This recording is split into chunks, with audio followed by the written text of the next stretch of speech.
President William Ruto is a man of two faces. The Ruto that goes out in the public is quite a different person when he goes to behind the scenes. What happens when someone who was once close to the president publicly questions his character?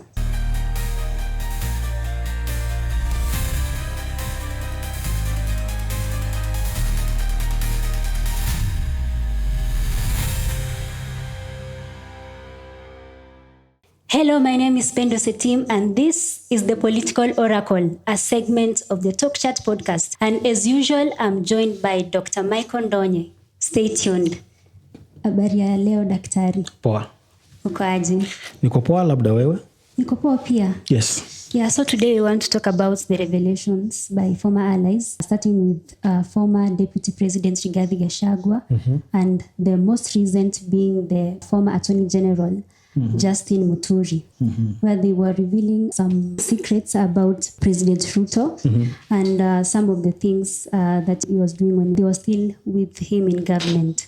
Okay, thank you for that question. I like the way you have given it the background that we saw Gachagua coming out to give Kenyans some insider information regarding his former boss. Yeah. We have seen the JB Muturi also coming out to talk of more of that information.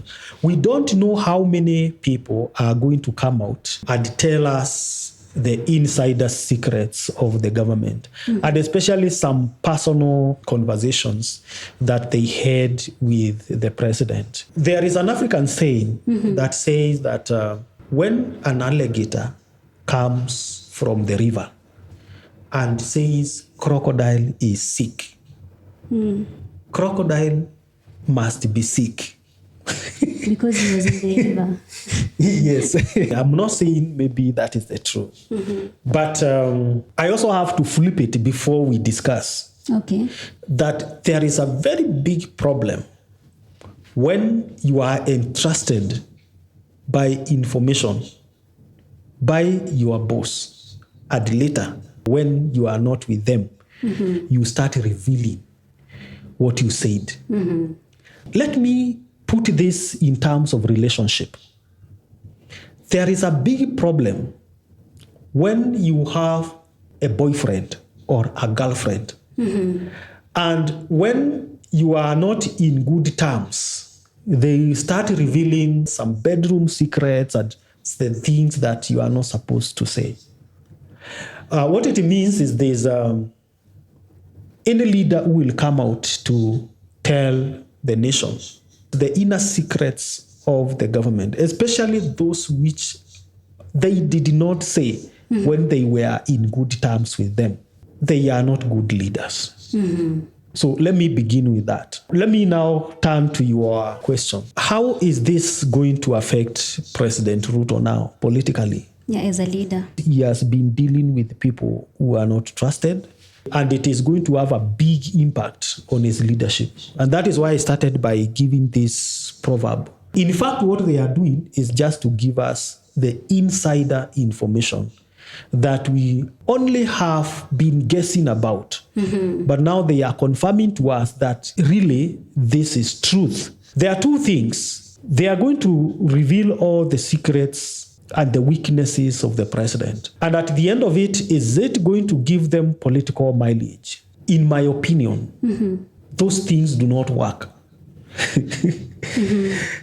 Let me tell you, our last video, we recorded about this. Things that do not work in politics.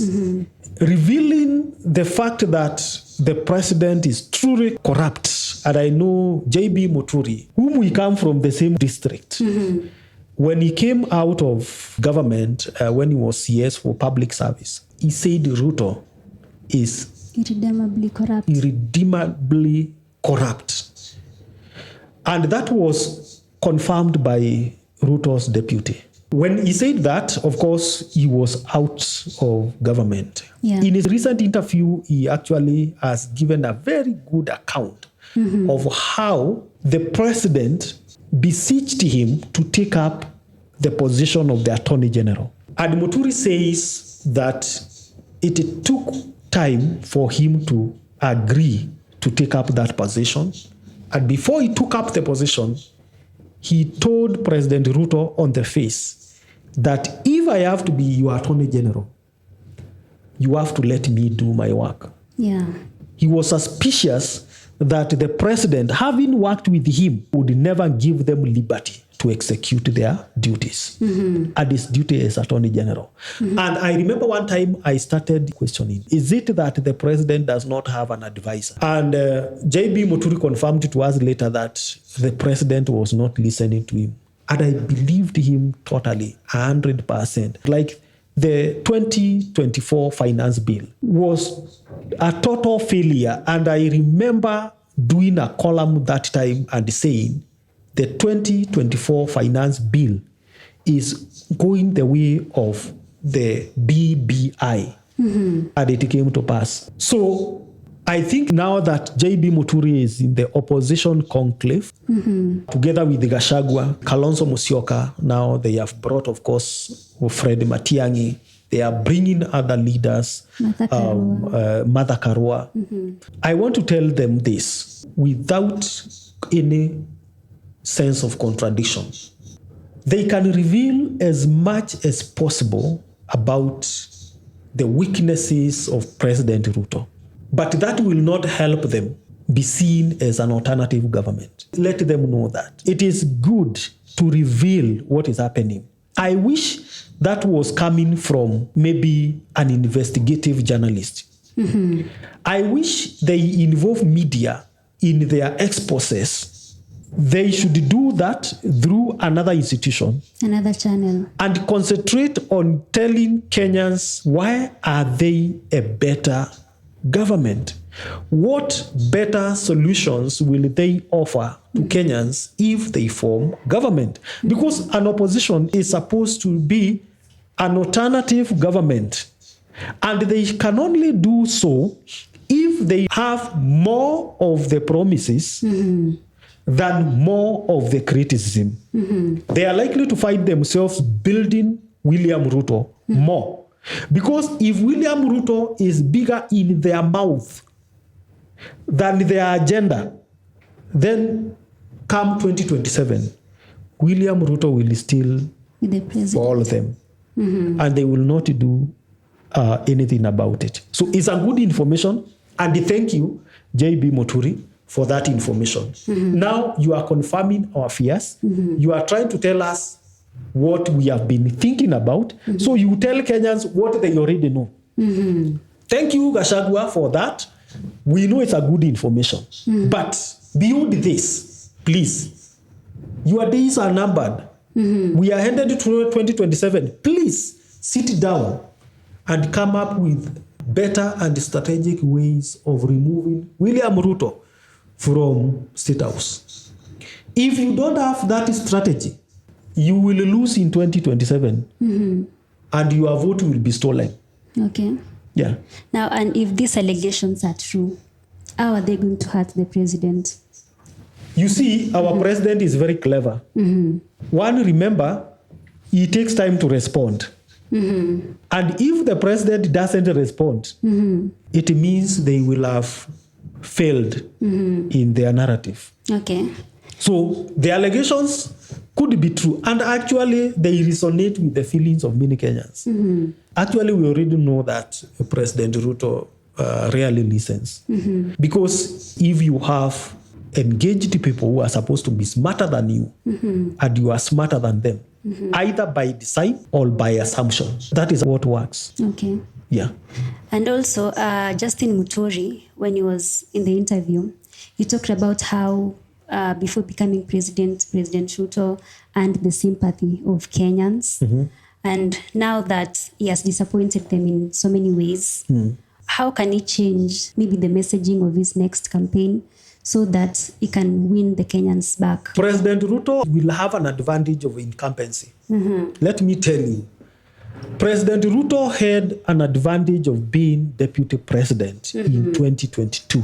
Yeah. Now, by then, Kenyans voted President Ruto in most cases because of the open aggression that they saw President Uhuru Kenyatta trying to subject Ruto to. And of course, JB Muturi mentioned this, and Kenyans were asking, why are you not humane? Why are you not treating your deputy well? Then we will also show you that you need to treat your deputy with respect. Because Kenyans are human beings. Yeah. And that is why Ruto said, I will never treat my deputy like that. Of course, he never kept that promise. He treated the deputy worse, quicker than Uhuru did. So if William Ruto is going to go to 2027, he has the advantage of being incumbent president. Okay. So he has more control of the state resources. He will have more connections than any other person. He will have more advantage of using part of what belongs to Kenyans to drive his campaigns. And he will be in power. To remove such kind of a person, it is a mortar and brick work. So they need to be strong. They need to go beyond giving us his weaknesses. They need to go beyond mobilizing Kenyans to register as voters and later mobilizing Kenyans to vote. And they should also remember, they should be able to bring on board the big stakeholders who do not go to the ballot, but they have the 80% influence and output of any election. Yeah. Okay.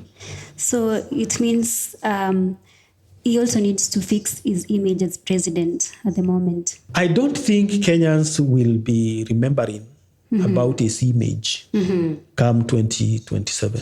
Kenyans rarely remember those things. Kenyans will never vote you out because you have a track record of being corrupt. Kenyans will never punish you for being a criminal. Kenyans will never punish you for some of these things that we think. Kenyans will punish you for making their life hard and for not being strategic. Okay. Kenyans will only punish Ruto if you will have no strategy and you will have nothing to show. And remember, as we said, as long as he is in power, it is not going to be easy to remove him. But it is possible to remove him. So his image doesn't matter because he has the advantage of free image promotion by the media in all its forms and manifestations. Okay. Yeah, thank you so much, Daktari, for your sentiments. We've come to the end of the political oracle. Until we meet next time. Bye-bye. See you.